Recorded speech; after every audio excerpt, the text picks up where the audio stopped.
Welcome, everyone. My name is Sarah Ray from the Bloomfield Public Library. Thank you for joining us today for Opera Talk. We're going to be learning more about Offenbach today. So I'm going to turn the mic over to you, Jeffrey. Go ahead and unmute. So, good afternoon and welcome to Offenbach's La Vie Parisienne.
I think anybody who listens to classical music has heard that before.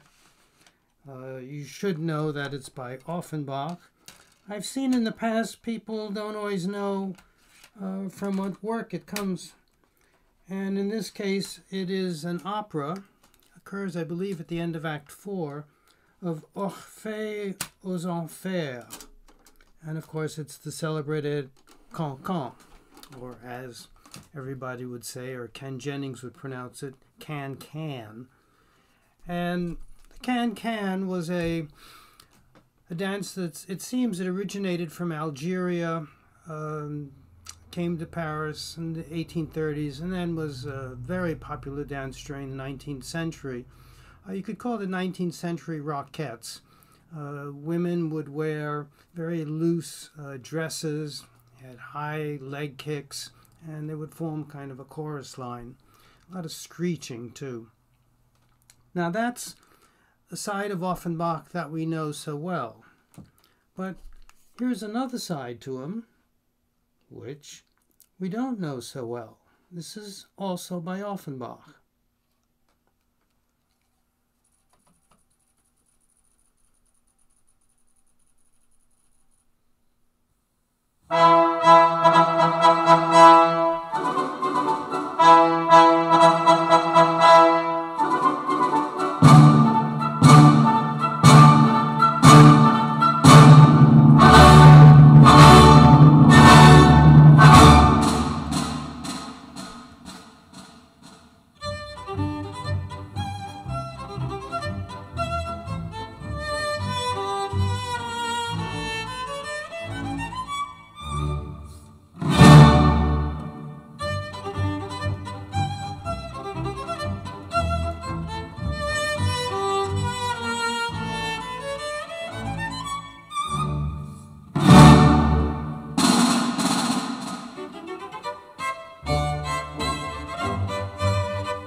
I play that without telling you it was by Offenbach, I don't think you would have come up with his name.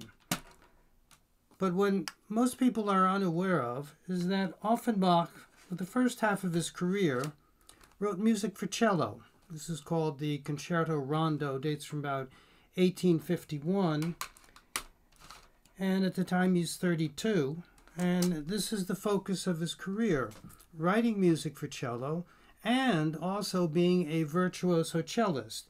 He was, believe it or not, one of the great cellists of the first half of the 19th century. And he wrote some charming music, as you can tell, for the cello, particularly a series of cello duets, and I'll play a bit of one a little bit later. So today I wanted to begin with the early part of his career, because with Comte d'Hoffmann, we focused on the latter part of his career, and how Offenbach then came to becoming such a successful composer of stage music. So we start with his father, who was a Jewish cantor, was also played the violin, played the piano, was a teacher, but was an itinerant cantor, would go from town to town, and if you needed him, well, there he was. And he was born around 1780. And in 1800, he moves to Cologne, and there he gets a steady job as a cantor, but leaves then 2 years later for a suburb because there was more work for him there. He could play in taverns, give lessons, etc. And he would meet a young woman by the name of Marianne Rindkopf, which very loosely translated means meathead. So maybe this is where Norman Lear got an idea for his character on All in the Family. And she would produce 10 children. 3 of them would play instruments, at least 2 become professional musicians. There's an older brother, Jules, who was born in 1815, who was a violinist and a conductor, never had a very good career. He was always in the shadow of Jacques. Then there was sister Isabella, who was born in 1815, played the piano. And then Jacques was born in 1819 in Cologne. And he was very precocious. At first he studied the violin, but he wanted to play the cello and would teach himself, and then he would study with some musicians, so that at the age of 9 he could appear in a trio with Jules and Isabella, and they would play in taverns and bars and places of that sort, sometimes twice a day, afternoon and evening. His father, who wanted it to sound like Jacques was a true prodigy, would announce that his age was 7, but he was 2 years older, but still at age 9. That's pretty young for what they were doing. And in 1833, he takes Jules and Jacques to Paris to enter the Paris Conservatory. And Jacques gets in, and he spends a year there, but already at this age, he's 14, he's kind of rebellious, kind of a jokey person, loves pranks, doesn't like anything disciplined, and only lasts a year at the conservatory. And as a teenager, decides to make it on his own, plays in a couple of orchestras as a substitute. But then he is appointed one of the cellists of the Opéra Comique Orchestra, which is not bad for a 15-year-old, and survives for 4 years in that pit. Now, there are stories about some pranks that he would pull. Apparently, at that time, when we're talking about 1834 to 1838, the operas that were being performed had very boring bass parts. You might, for a whole opera, just have 2 half notes in a measure. And he had a stand partner by the name of Hippolyte Seligman, who was a good cellist, would be a touring cellist later on. And they would get bored, and so they would constantly switch who was playing which half note. So Seligman might play the first one, Offenbach the second. Then in the next measure it was Offenbach playing the first and Seligman the second, and etc., etc., the many variations of that. And they drove the conductor nuts because he had absolutely no idea where the music was coming from. And of course they would be fined for this. And Offenbach, who wasn't making a lot of money, by the end of the month saw most of his salary going off to pay penalties for being a prankster. Now, there's another one that he did that I find hard to believe, that he would tie a string to, or he would hold one end of the string and then tie the other end to the chair of another musician.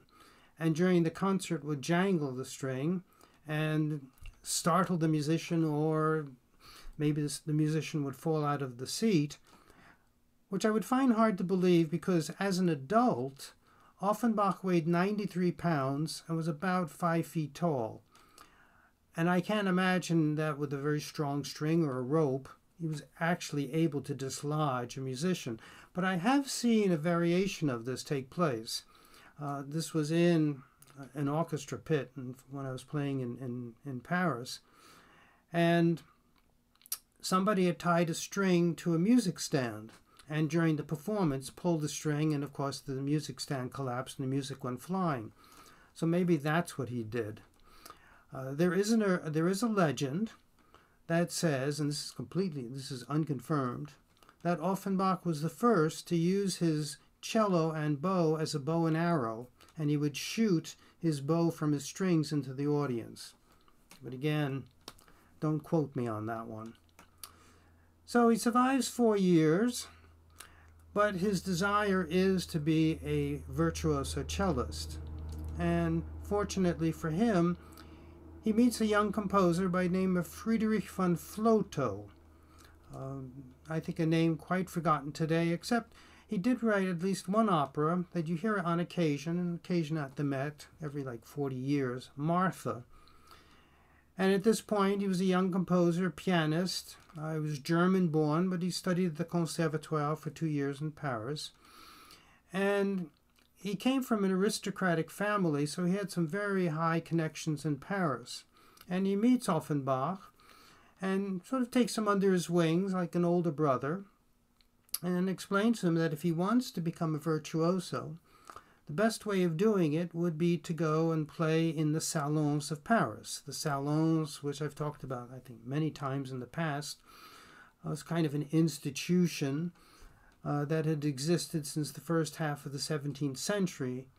And you would be in the home of a hostess. This would be a lady of the aristocracy or nobility, lots of money, would invite people over, and you would have discussion groups.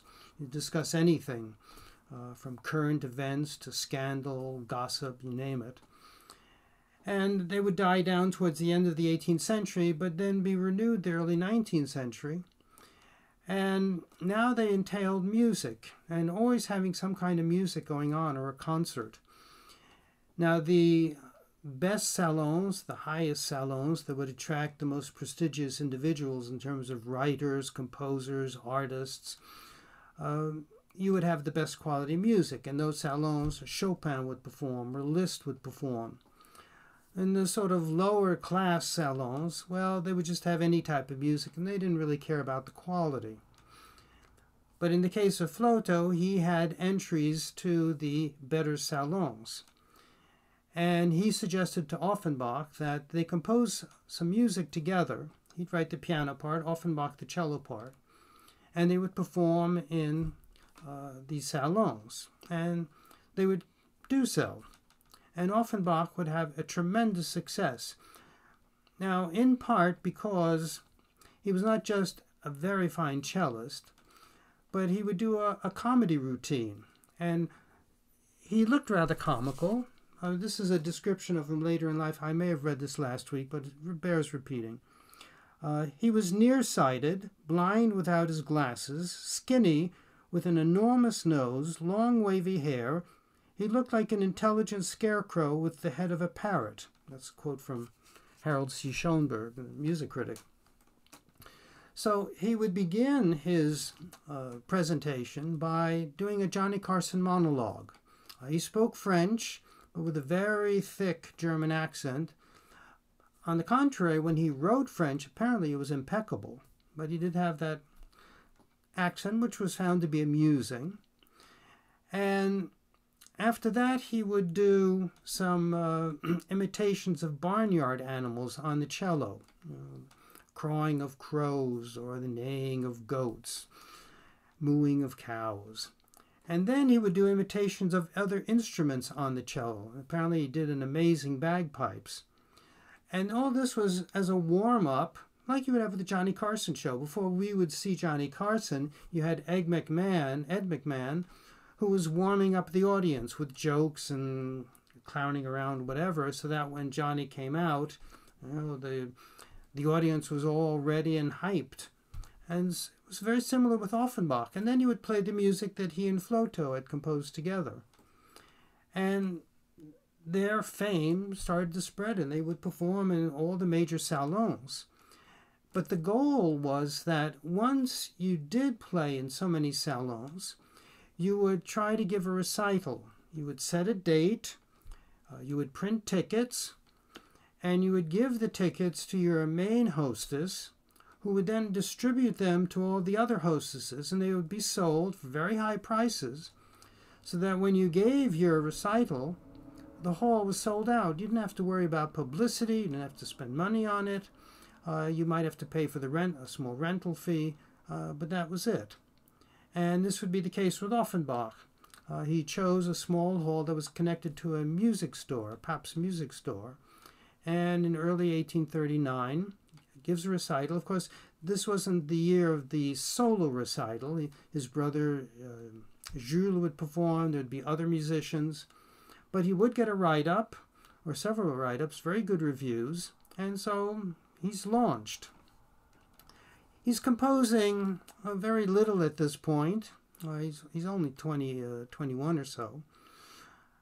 But in 1843, in a salon, he meets a very attractive Spanish girl by the name of Hermine, or Hermione d'Alquin.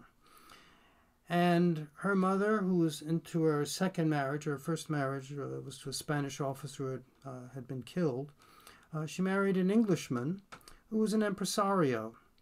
And so Offenbach asks for the hand of Hermine. His name was Mr. Mitchell, and he said, that's fine, but two conditions. One, you've got to convert to Catholicism. And the other, you've got to go to London and give a tour, and I'll help you arrange it. So in 1844, he goes to London, and he gets rave reviews as a cellist. He's called the Paganini of the cello. So imagine, he was damn good. And it'll continue like this until 1850. I don't know, by the way, he does get to marry Hermine. That's in the same year of 1844. Later in the year, they have 5 children. He was devoted to his family, but he had some ladies on the side as well.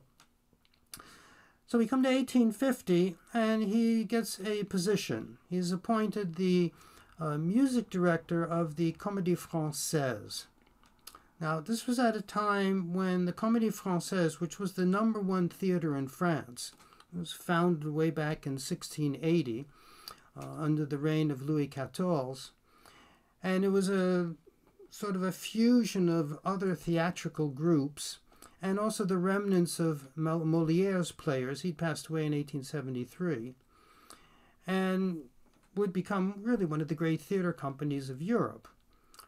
But at this point, 1850, it's in decline, and it might have been connected to the revolution of 1848, and we kick out Louis Philippe, and we have now a president who will eventually become emperor. And at this point, or a little bit earlier, 1849 or so, the actors are in charge of the theater. There is no director. So it's pretty much the inmates running the asylum. And they were running it into the ground. Until one of them, by the name of Rachel, was one of the great tragedians of the 19th century, who had a national reputation, had an international reputation, and she could exert some influence on her colleagues. And she said, it's time that we become organized with a true director. And everyone now is in agreement because the quality of performances was at its lowest ebb. And she has some pull with politicians, and a new director was appointed in 1849 by the name of Arsène Houssaye, who was born in 1850, dies in 1896. A very cultivated man, a man of letters, was a novelist, and he would take over and bring up the level very quickly of the theater. And one day he runs into Offenbach and asks him, "Would you like to be music director?" Offenbach said, "Yeah, I'm a man of noise." And so he says, "Well, you've got an orchestra of 2 violins. That ain't much. But what I can do is I can add 2 more." So that's all Offenbach had to work with, 4 violins. But his duties were minimal. He would write a few songs for the plays. He would write some entr'actes. But that was about it. Not much for him to do.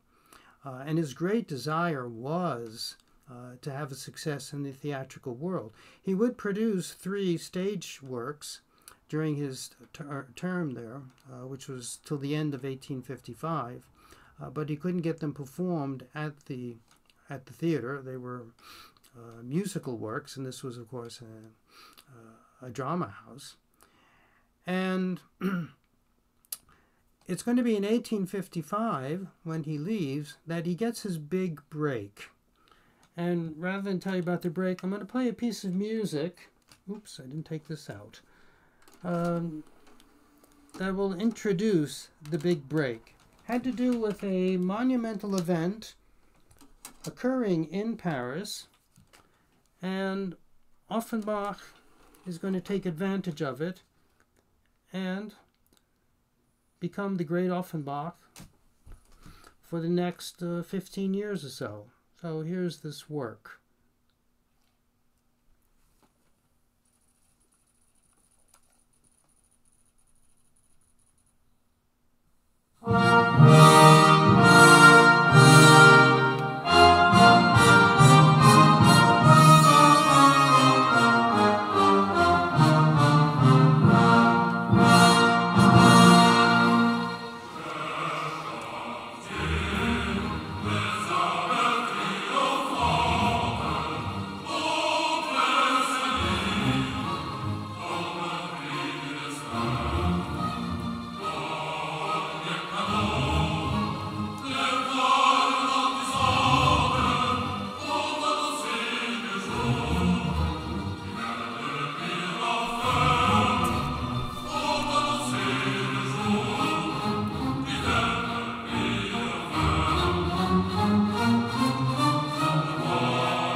So if you're wondering who that is Hector Berlioz. And as some of you must know by now, that I don't need an excuse to get Berlioz into some lecture. Um, he's always in the background. So why am I playing Berlioz? We're talking about the Exposition Universelle of 1855, Universal Exhibition. It's going to take place on May 15th and run until November 15th. And this is going to draw thousands of people to Paris. Now, Berlioz was appointed music master of this, and what you have outside of music, and don't forget too that this was greatly influenced by the London Great Exhibit of 1851, the wonderful brainchild of Albert, the building of the Crystal Palace. No Crystal Palace in Paris, but you do have a Palais de l'Industrie. And in it, you're going to have the finest in French agricultural and industrial machinery. It was Louis Napoleon who was trying to show off France to the rest of the world. Aside from that, you have a major art exhibit, new works. You've got pavilions, exotic pavilions representing many different nations, like Turkish pavilion, Chinese and Indian. And there will be a music aspect. There will be a competition for the best musical instruments. And medals are given out for the machinery and for the artwork and for the instruments. Three major piano manufacturers of Paris, Erard, Pleyel, and Hertz, all win medals. Adolphe Sax and his sax horns, they're going to win medals. Berlioz doesn't get a medal, but he's given a very important concert to conduct. It's on the closing date of November 15th, when the medals are handed out. And that's when he wrote, well, it's for that he wrote this cantata called L'Impériale, which is on a very silly poem that is praising to the heavens Louis Napoleon. Now that concert was very small. You just had L'Impériale, which is a cantata for two different choruses, or combined choruses. And then you had the Ave Verum Corpus by Mozart. But then there was a second concert. This was on November 16th. And this was, for Berlioz, maybe one of the highlights of his life. He was a great conductor. And he had assembled and given permission to assemble 1,250 performers, which would include 700 choristers, 100 woodwinds, and 30 harps. And they would perform L'Impériale, but also composers that Berlioz was allowed to choose. And of course he chose his favorites, Carl Maria von Weber, Ludwig van Beethoven, not Mozart. Well, he did play the Ave Verum Corpus, but he was not a lover of Mozart. And then there were two more concerts after that he did not conduct. Somebody may ask me afterward what was the connection between Offenbach and Berlioz, and I cannot find one. There was apparently a piece written by Berlioz, who was a music critic, on Offenbach that I don't have in my library, but there's no mention of him in his memoirs, nor in one of his books, the Soirée d'Orchestre. I don't think he would have thought very much of Offenbach. Berlioz was kind of conservative in his musical tastes, and was very what do you call it? Was quite stubborn when it came to music. He didn't like Bach. He didn't care for Mozart. Later in life, he appreciated Bach. That was through Saint-Saëns. Didn't like Italian opera. I don't think he would have liked Offenbach's light music. Anyway, back to Offenbach. So here we have this great exposition. It's going to bring in foreigners from all over Europe, maybe from America. You're going to bring in provincials to Paris. And this is the ideal occasion for Offenbach to find a theater near the Champs-Élysées area where this would take place and be able to produce operettas. And he finds a little theater. And it's, if you've been to Paris and you know the Champs-Élysées, which don't run just from the Rond Point at the bottom and then you go slightly uphill towards the Arc de Triomphe, but it also starts before that. and goes as far as the Place de la Concorde. And the last street, before you get to the Rond-Point, on the right is called the Rue Marigny. And then immediately on your left is a small theater called the Théâtre de Marigny. Well, back then it was called the Salle Lacaze because it had been run by Mr. Lacaze, who was a conjurist, did magic shows there. And he was working at that theater as of 1848. And then when he asked for renewal of the license in 1852, he was turned down for whatever reason. So the theater was empty now for 3 years. It was very small. It was called a wooden hut, as well as La Bonbonnière, or the chocolate box. And I get two different numbers in terms of seating. And the numbers come from good sources, so I'm going with my gut on how many I think would be the correct number. One is 300, which I think is too large for the way the theater is described. I gave seminars in an auditorium of 120, and if I think of that auditorium and I multiply the seats by 2.5, that doesn't sound possible, much too big. The other number is 50, which makes much more sense. And it was very small, very cramped. The tiers were very steep and hard to get to. The top row had boxes, and they were so small and cramped that if you wanted to take off your overcoat, you had the door open, you had to have the door open and the window open to the box. But this was just simply perfect for Offenbach because it was right next to the exhibit. And he applies for a license for the theater. And this will be in February, and he gets the license because you couldn't just open a theater in Paris. You had to have government permission through way of a license. And theaters were very much under government control. And he does get it in June.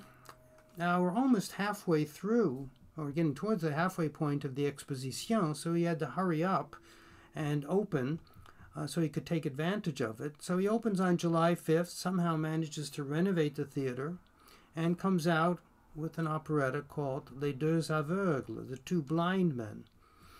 And this was a huge success. And he would write 6 more operettas from that point until December 29th, and he was the hit of the summer. Rossini would quip that he was the Mozart of the Champs-Élysées. And you couldn't get a seat. The place was sold out, to the point that if Madame Offenbach wanted to come, and she would occasionally attend performances, she couldn't have a seat. She would have to sit on steps leading to the boxes. One person who would have a seat specially reserved for him was Giacomo Meyerbeer, the opera composer, who was always interested in other music. And he would be a frequent attendee and was on very good terms with Offenbach. So he's going to have a great success at this small theater, which he would rename, because it had been called La Salle Lacaze. He calls it Les Bouffes Parisiens. And it was connected to another theater, which was in the center of Paris, in the, I believe it's like the Premier Deuxième Arrondissement. And this was called the Théâtre Lecomte. And during the winter, the small theater, Bouffes Parisiens, would close down because there weren't paved streets in this area yet. So it was all muddy roads, and in the winter it'd get very sloppy and messy. So it was much better to be at a theater in the center of Paris where you had paved roads. And so the idea was to shut down December 29th and open up at this other Théâtre, Lecomte. This had also been run by a conjurist. He was also, and it sounds rather weird, the king's ventriloquist. I haven't found any information about this, Louis Lecomte. But he would give up the theater to his son, Charles, who would then hand it over to Offenbach. So for the winter season, he would continue to have operettas performed there. And he performed operettas of other composers, Adolphe Adam, the composer of the ballet Giselle, who was also a music critic and who wrote very favorable reviews of Offenbach. So Offenbach would perform some of his works. Or Leo Delibes, composer of Lakmé and the two ballets Sylvia and Coppelia, and who was a good friend of Offenbach's. And so they would have a successful winter season, and then for the season of 1856, the summertime, they would go back to the Bouffe Parisien on the Champs-Élysées. But after that, all of his works would be performed at the Winter Theatre. But it's in 1858 that he has his first great triumph, and this will be Orphée aux Enfers. And this will be an incredible success. And this really starts his stint as the most popular composer in Paris, which will last until the end of the 1860s. Now, we jump ahead to 1866, and a year from then, in the future, we're going to have another Exposition Universelle. They're so successful that they occur every 11, 12 years. So it's 1855, 1867, 1878, 1889, the famous one because we have the building of the Tour Eiffel. 1900, you have the Grand et Petit Palais, and both of them still remain today.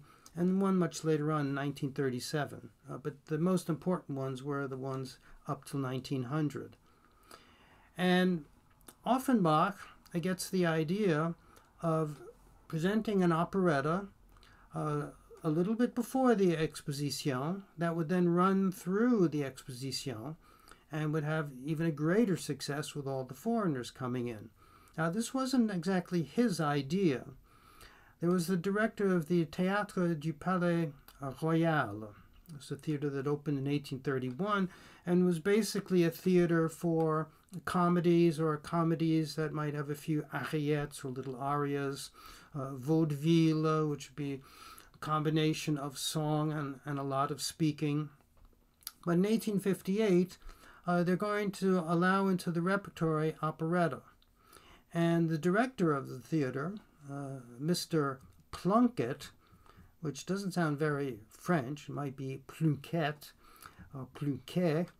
I would think he was probably English, and this wouldn't be unusual because the director of the Comédie Française in 1830 was a Baron Taylor, and he was English. And this is at the point when Victor Hugo is breaking down all the barriers of classicism and producing Hernani in that year, causing quite some controversy, and we're now in the age of Romanticism in the theater. And that was, in essence, because of Baron Taylor, who was very open-minded to a new type of theater. So it's Mr. Plunkett who asks Offenbach to come up with an operetta that was of a contemporary subject, which could appeal much more to these foreigners and provincials, because up to this point, except for Les Deux Aveugles, which was about a contemporary situation, it was topical, all of his other works were fantasy or about legends or, of course, mythology. And in a way, he was using the past, these past legends and mythological storylines to represent the present. Now he can use the present to represent the present. And this is going to be La Vie Parisienne, which is an operetta about Paris and Parisian life, and was a bit unusual for its time. Now he's going to appeal to two librettists, come up with a good storyline, and they were Henri Maillac and Ludovic Halévy. Names might sound familiar. They were also the librettists for Bizet's Carmen in 1875. They were also the writers of a play called Le Réveillon, New Year's Eve, which was used as a basis for Johann Strauss Jr.'s operetta Die Fledermaus. But their main focus was operetta, and they would write the libretti for the most successful of the Offenbach operettas, beginning with La Belle Hélène in 1864, La Vie Parisienne, La Péricole, La Grande Duchesse de Gerolstein. And in fact, he would ask them to be the librettist for Les Contes d'Hoffmann, but that comes towards the end of 1870s, and Offenbach was no longer really in vogue, and so they turned him down. But they would have a relationship with him for over 20 years. A few words about them. Ludovic Halévy was born 1834, dies in 1908. Came from a distinguished family. His father, Léon, was a poet and playwright. His uncle was Fromental Halévy, very important opera composer who wrote La Juive, which had a huge success in 1835. And then he would have two sons, Élie and Daniel, who would also become professional writers. Now he would go to the Louis Le Grand Lycée, which is the #1 lycée in Paris, still is today, very prestigious, very old, dates back to 1550 when it was called the Collège de Clermont. And then in 1682, Louis XIV renames it Louis Le Grand Lycée. And after that, he goes into the civil service. And apparently he took this very seriously. He had an interest in the theater, but his primary interest was the civil service and getting good promotions. And the theater at this point, mid-19th century, well, was still kind of frowned upon in social ways. Actors and actresses, unless they were a Rachel, weren't invited to high society parties. And there were those that still thought that the theater was a den of sin. So he's going to adopt a pseudonym, Jules Servière, when he writes plays or writes libretti, always in collaboration, never by himself. And this was typical for the time. You always collaborated with someone. You divvied up the chores. One person did the dialogue and the prose version, and then the other did the verse. One did the comical situations, the other did the dramatic situations. And that's one reason this worked so well with Halévy and Mailhac, because they divvied it up in that manner. And so he's going to start to write for Offenbach in 1855, and will be one of the authors of La Belle Hélène in 1864, and also he's one of the authors with a different librettist, Crémieux, for Orpheus in the Underworld in 1858. First collaboration with Mailhac is in 1864. And with the Orpheus of 1858, he was so worried that with his connection to the theater, it might hinder his promotions in the civil service, that he gave all the credit to his librettist partner, Crémieux, and even gave him the royalties and kept his pseudonym. But in 1864, La Belle Hélène was such a success, he thought, heck with it. I'm going to drop out of the civil service, and he does so in 1865, and now focuses on theater or operetta, and uses his own name. Henri Mailhac, a bit older, is born 1831, dies in 1997, will collaborate with Halévy until his death. Also attended Louis Le Grand, didn't go into civil service. Instead, he wrote for 3 years for a satiric type magazine called Journal de Rire. And then he writes a play on his own for the Palais Royal. And, as I said, will then collaborate very often with Halévy. And so they'll come up with a scenario for Offenbach. And because it takes place in contemporary times, and because this was written not for a musical theater company, but a dramatic theater company, there were a lot of worries. The actors and actresses really couldn't sing. And so Offenbach had to write music that wasn't demanding. And he did bring in one professional singer, Zulma Bouffard, who apparently was a very fine singer, was also his mistress at the time. But she was accepted because she was so good. But everybody else, they were theater actors. And so there was great concern that they might not pull this off. Even the librettists were worried before the opening that this could be a huge flop. Now, one of the actresses in the show was so worried that she only bought one dress for the performance. and she thought it would close after maybe one or two shows and never bought any other dresses. And then there was somebody else who was so worried, or like actually most of the rest of the cast, didn't learn their lines very well for acts 3, 4, and 5 because they thought it wouldn't get past act 2. There would be so much booing. Only Offenbach was optimistic, and in fact, it was a triumph. And it would continue then to be played into the summer of 1867. And my opinion, and what do I know, I think it has his finest music. Now, because he couldn't write extended arias for his performers, he focused on the orchestra. And he wrote terrific dance tunes and used gallops and polkas and can-cans and waltzes. And it's really just one hit tune after another. It's a terrific work. So it's going to be premiered in October of 1866. It's not going to travel well. It was considered too French, too Parisian. And so it only comes to America in 1869, comes to London in 1872. It's never been performed at the Met, which I find astounding. If we're going to put on works like Grounded and some of these other works that you hear them one season, you never hear them again, why don't you look into another repertory that's been neglected, like operetta? There's some very fine operetta composers, the successor to Offenbach, Charles Lecoq, who maybe deserve a hearing. La Vie Parisienne would be a wonderful spectacle opera. The tunes are great, and you can't give the excuse, well, we don't have the right singers for it, or good enough singers, because you don't need great singers. It's all really in the orchestra. Anyway, enough complaint. So I'm going to deal very, very briefly with the plot. It's very convoluted, a lot of characters. And it begins in the Gare de l'Ouest, Western Railroad Station in Paris.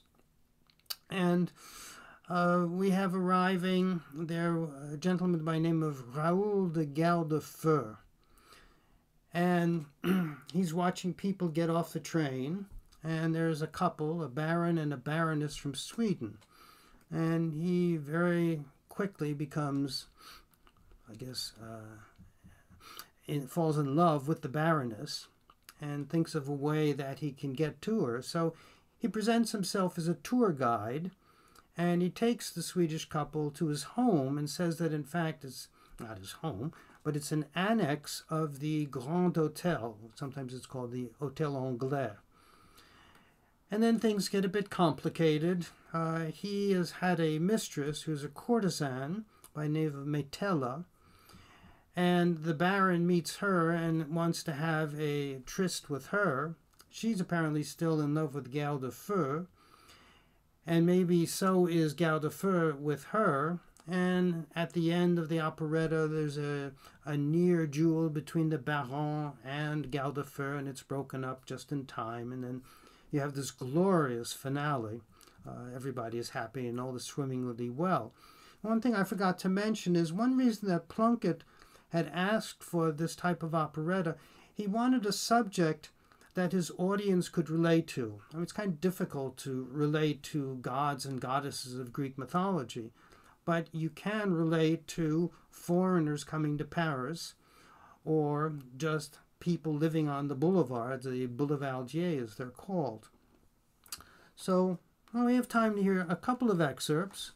I'm going to start with Act 1. We have a character just known as Le Brésilien, the Brazilian. He's extremely wealthy, and he's going to invest millions on a grand party in one of the acts.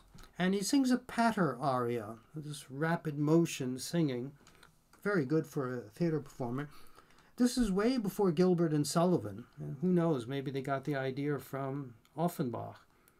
But this tune should sound familiar because it was used, this gets a bit confusing. There is a work called Gaieté or it's Gaieté Parisienne. It has absolutely nothing to do with Offenbach. He didn't compose the music. And what it is, it was a ballet, a one-act ballet, that's based on 7 of his works musically. That was produced by the Ballet Russe in Monte Carlo in 1938. And a lot of the music comes from La Vie Parisienne, and this aria, in fact, is used in that ballet. And it gets more confusing because you have 2 theaters that are called Théâtre de la Gaieté. One opens in 1868, the other in 1868. The second one was La Gaieté de Montparnasse, because it was in the Montparnasse arrondissement. The other was in the Arts et Métiers arrondissement, the Troisième. But anyway, too much information. Here we have this kind of patter aria.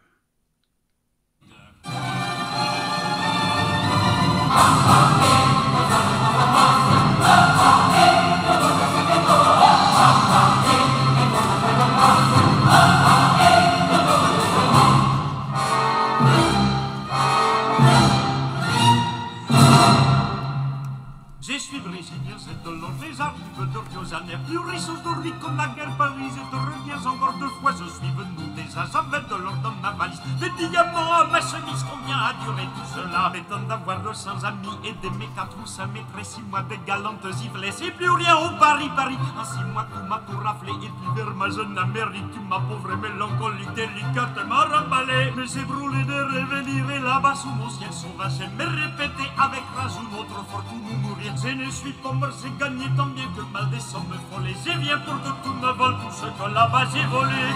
Tout ce que là-bas j'ai volé. Tout ce que là-bas j'ai volé. Oh, je suis brésilien, c'est de l'or, les arrives d'Oriosaner. Plus riche aujourd'hui que naguère Paris, je te reviens encore. Je suis brésilien, c'est de l'or, les arrives d'Oriosaner. Paris, Paris, Paris, Paris, je te reviens encore. Hurrah, hurrah, hurrah, je viens de débarquer. Hurrah, hurrah, hurrah, j'apporte à vos canons toute une fortuna croquée. Les bisons bien plumés, traînés, mes dollars, mes banknotes, mon montre, mon chapeau, mes bottes, mes petits bois qui vous mêlez. À moi les jeux et les rires et les danses et cavalières, à moi les nuits de Paris comme les mélos baldanières. Ça c'est le bien seulement, car c'est là on la trouve. J'aimerais pour mon argent si vous le jouerez. J'aimerais pour mon argent, j'aimerais pour mon argent. Venez, venez, venez,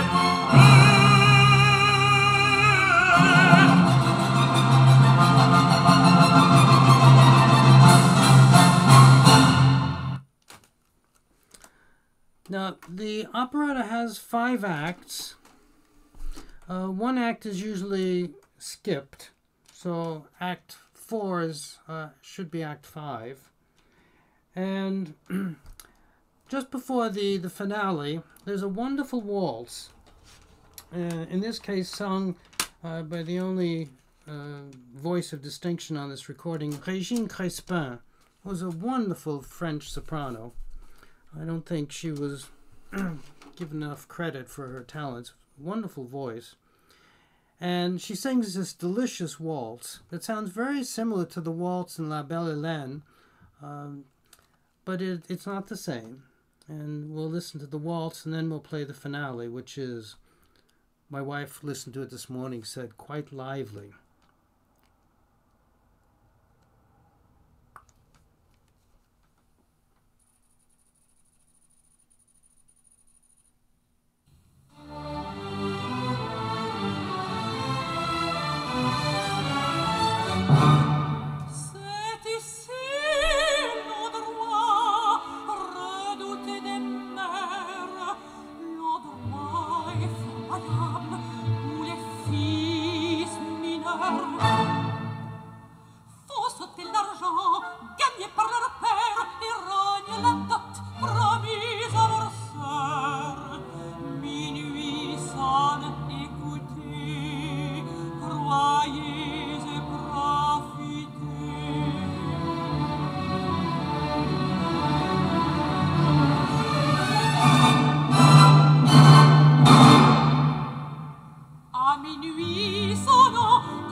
come to the finale, which is riotous, just extraordinary, and it ends in what to me sounds like a can-can.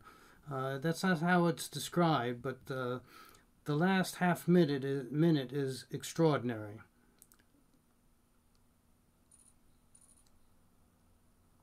Mouvant et Sando.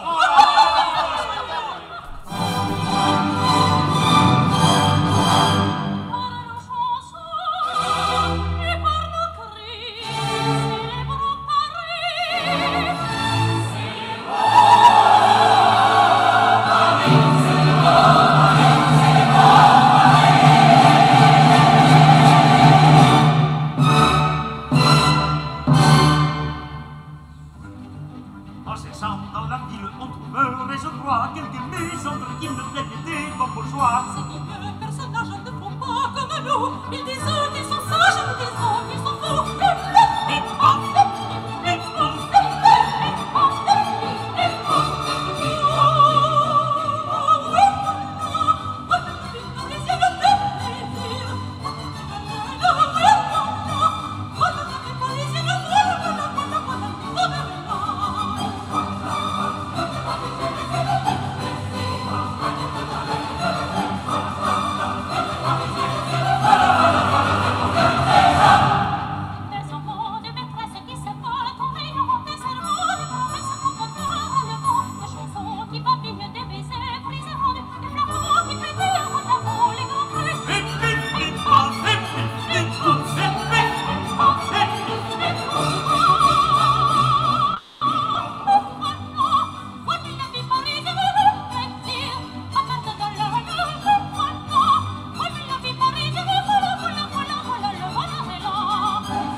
What I call feel-good music.